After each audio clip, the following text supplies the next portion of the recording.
Un jour, je vous ai montré ici une anamorphose, la plus belle que j'ai trouvée à votre usage. Elle était vraiment exemplaire, au-delà de toute espérance.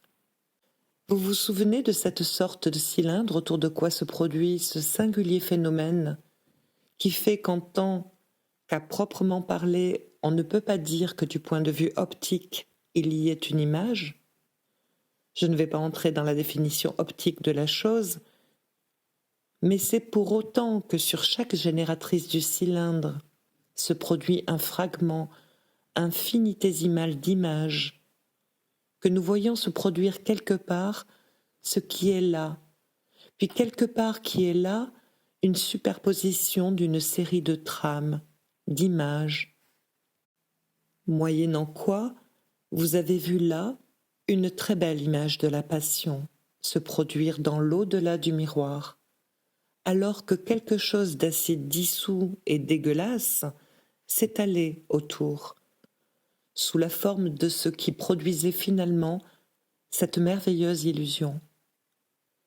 C'est un peu de cela qu'il s'agit. Il s'agit de savoir, si vous voulez, quelle est cette surface pour que cette image d'Antigone, en tant qu'image d'une passion, surgisse. J'ai évoqué l'autre jour, à son propos, le « Père, pourquoi m'avez-vous abandonné ?» Il est littéralement dit dans un vers. Et la tragédie, c'est quelque chose qui se répand en avant pour produire cette image. Ce que nous faisons en faisant l'analyse, c'est le processus inverse. C'est à savoir de voir comment il a fallu construire cette image pour produire cet effet. Eh bien, commençons. Et d'abord ceci que je vous ai déjà souligné, c'est le côté implacable, sans crainte et sans pitié, qui se manifeste à tout instant de façon si frappante chez Antigone. Quelque part, et certes pour le déplorer, le cœur l'appelle. Cela doit correspondre au vers 875. Aftognotos. Et il faut vraiment le faire retentir là, derrière le Vnofi Phéaston de l'oracle de Delphes. Cette sorte d'entière connaissance d'elle-même, c'est là quelque chose dont on ne saurait pas ne pas retenir le sens. Quand, au départ, elle donne son projet à Ismène, je vous ai déjà indiqué son mouvement d'une extrême dureté. Est-ce que tu te rends compte de ce qui se passe?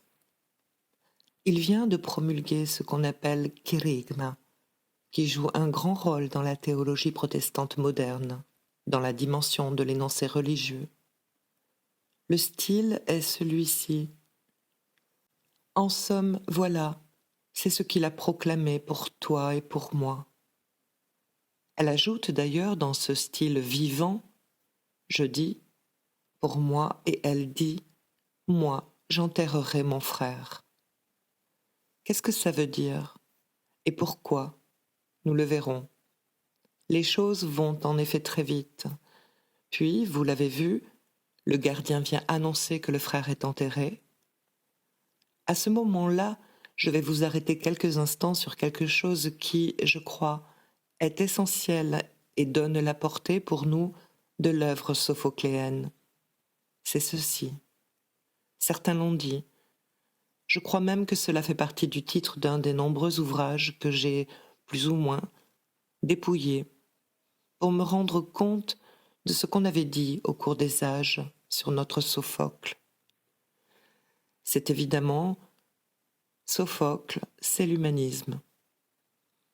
On le trouve plus humain, donnant l'idée d'une sorte de mesure proprement humaine entre je ne sais quel enracinement dans les idéaux archaïques que représentait Échille, et je ne sais quoi qui s'infléchirait vers le pathos, la sentimentalité, la critique, les sophismes pour tout dire, comme déjà Aristote va le reprocher à Euripide. Il y a quelque chose qui me frappe.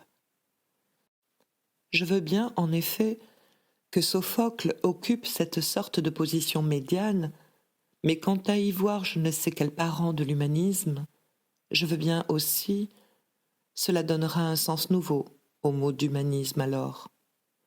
Car je dirais que si nous nous sentons, quant à nous, au bout, si l'on peut dire, de cette veine du thème humaniste, si l'homme pour nous est en train de se décomposer, c'est comme par l'effet d'une analyse spectrale dont ici ce que je vous donne est un exemple.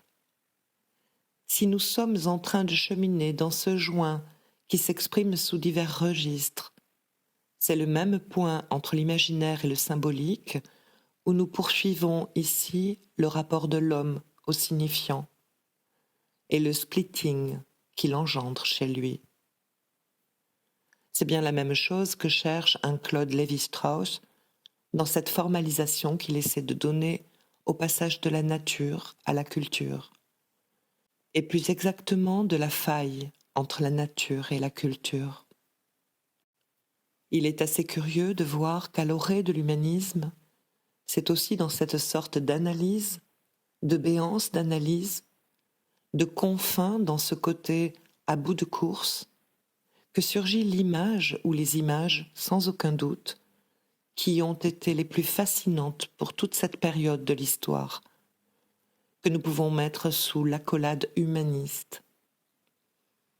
Je crois par exemple très frappant ce moment dont vous avez là un morceau important, vers 360-375, où le cœur éclate, juste après le départ de ce messager dont je vous ai montré les évolutions bouffonnes, les tortillements, pour venir annoncer une nouvelle qui peut lui coûter très cher.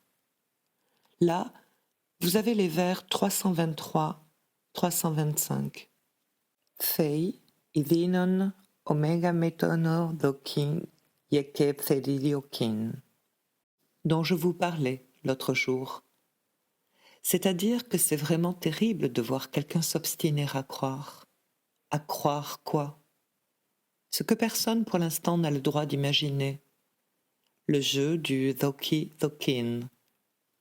C'est là que j'ai voulu souligner dans ce vers. Et l'autre, Créon, réplique. Tu fais le malin avec des histoires concernant la doxa.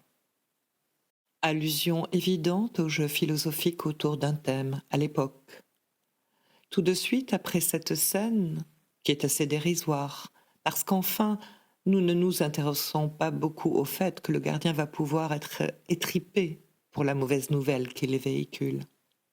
Il s'en tire, il est bien heureux, avec une pirouette. Tout de suite après, c'est là qu'éclate cette sorte de chant du cœur qui est ce que j'ai appelé l'autre jour éloge de l'homme, et qui commence par quelque chose comme ceci. Poiata deina kuren anthropo deinoteron peile. Ce qui veut dire littéralement il y a pas mal de choses formidables dans le monde, mais il n'y a rien de plus formidable que l'homme. Là-dessus, il y a un long morceau dont, pour un certain côté, Claude Lévi-Strauss est frappé par ceci. C'est que ce que le cœur dit de l'homme est vraiment la définition de ce qui est de la culture comme opposé à la nature. Il cultive la parole et les sciences sublimes, il sait préserver sa demeure des glaces de l'histoire et des traits de l'orage, il sait ne pas se mouiller. Ici, il y a tout de même une espèce de glissement, je dois dire, l'apparition de je ne sais quelle ironie qui me paraît tout à fait incontestable dans ce qui va suivre, ce fameux baptoporos, aporos qui a pu servir de discussion quant à la ponctuation. Cette ponctuation me semble généralement admise. Baptoporos, aporos ep outhen echreitito meilon. Vers 358-359. Tâchons de comprendre un peu ce qu'il dit là. Évidemment, cela se passe très vite au théâtre. Pavtoporos, cela veut dire qu'il connaît des tas de trucs. Et il en connaît des trucs, l'homme. Aporos, c'est le contraire. c'est quand on est sans ressources et sans moyens devant quelque chose. Apori, ça vous est tout de même familier. Aporos, donc, c'est quand il est couillonné. Comme dit le proverbe vaudois, rien n'est impossible à l'homme. Ce qu'il ne peut pas faire, il le laisse. C'est le style. Ensuite, nous avons Geetei, cela veut dire il marche. Ep-oeven, cela veut dire il va être sur le rien. To-meilon, cela peut se traduire tout innocemment comme à venir, et c'est aussi ce qui doit venir. Dans d'autres cas, cela veut dire meilin, tarder. Ce sont des sens courants. Donc, vous voyez que sémantiquement, tot-meilon ouvre un champ qui n'est pas facile à strictement identifier dans un terme français correspondant. Évidemment, d'habitude, on s'en tire en disant « comme il est plein de ressources, il ne sera sans ressources vers rien de ce qui peut arriver ». Ce qui est une sentence, somme toute, qui me semble un petit peu prud'homesque, et dont il n'est pas sûr que, l'employant dans un texte qui a tant de relief, il n'est pas sûr que, pour dire une platitude pareille, ce soit là l'intention du poète. Nous trouvons plus bas quelque chose d'autre, ipsi polis apolis, c'est-à-dire celui qui est au-dessus de la vie ou de la cité, et qui est aussi en dehors de la cité. Je vous dirai pourquoi il se trouve ainsi défini, ce personnage, qu'on identifie généralement dans le discours du cœur comme une sorte de commencement du dévoiement de Créon. En tout cas, ce Paphtoporos Atopos me paraît difficile à ne pas disjoindre là où ils se sont rapprochés, en tête de la phrase.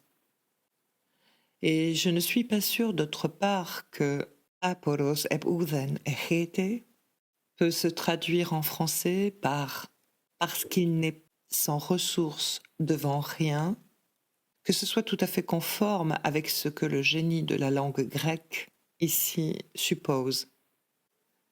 Ce n'est pas il n'est sans ressources devant rien. Cette echete exige d'entraîner ce quelque chose qui est ep-ouden avec lui. Le ep, c'est quelque chose qui s'accroche bien à echete et non pas à l'aporos. C'est nous qui voyons là une espèce de bon à tout. Il va littéralement vers rien de ce qui peut arriver. Il n'y va pas autrement qu'il n'est, c'est-à-dire paphtoporos, roublard, et toujours couillonné. Il n'en rate pas une. Cela veut dire qu'il s'arrange toujours à ce que des trucs lui tombent sur la tête. Je crois que c'est dans le style, à proprement parler, de Prévert qu'il faut sentir cette espèce de moment tournant. Et je vais vous en donner un exemple, une confirmation qui me semble la suivante. Aidan monon fefxin unkepaxectei, vers 361-362. Cela veut dire qu'il n'y a qu'une chose dont il ne se tire pas, c'est de l'affaire de la dèce. Là, pour ce qui est de ne pas mourir, il n'en est pas venu à bout. Ce qui va de soi, ce qui est important, c'est que ce qui suit, à savoir Naudon delta hamichanon thegas, vers 363, qui veut dire littéralement la fuite devant des maladies impossibles. Car essayez de faire rentrer ça dans le bon sens en disant quoi? Il n'a aucun moyen de donner à ça un autre sens que celui que je lui donne. Les traductions, d'habitude, essaient de dire qu'avec les maladies, encore, il s'en arrange, mais ce n'est pas ça du tout. Et il n'en est pas arrivé au bout avec la mort, mais pour trouver des trucs formidables, des maladies qui ne sont pas à la portée d'aucun. C'est lui qui les a construites, fabriquées. C'est tout de même assez énorme, en 441 avant Jésus-Christ, de voir produire comme une dimension de l'homme essentielle, de nous voir manifester non pas ce qui n'aurait aucun sens à la place où ça est, la fuite devant les maladies. On ajoute bien que c'est une maladie mihanon. C'est un sacré truc. Débrouillez-vous avec cela.